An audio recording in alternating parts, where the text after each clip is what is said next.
Welcome to the Tech Egg. Don't get scrambled. Enjoy the video.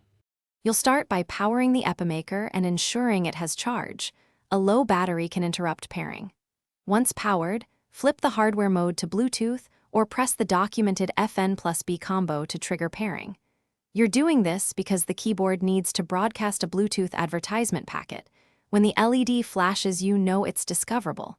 Keep the keyboard close to your device, about 1 to 3 feet, to prevent radio interference during the initial handshake. Now open Bluetooth settings on your phone or computer and make sure scanning is active. Your device must be discoverable too. When Epomaker appears, tap or click its name. You may be asked to accept a PIN. Most models use 0000 or 1234, so confirm quickly. Once connected, the keyboard may indicate a specific profile number. Choose the matching profile on your device if offered. This exact step creates the encrypted link and is finished by testing typing, modifiers, and any special hotkeys so you confirm everything maps correctly. Make sure LEDs and macros behave as expected.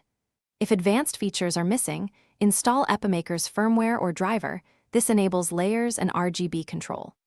Once done, optionally register multiple profiles for quick device switching. If you hit issues, troubleshoot by forgetting the keyboard on the host, clearing Bluetooth cache, and repeating pairing. This resets stale records and resolves most common connection failures. Thanks for watching. Consider subscribing if I helped unscramble your problems.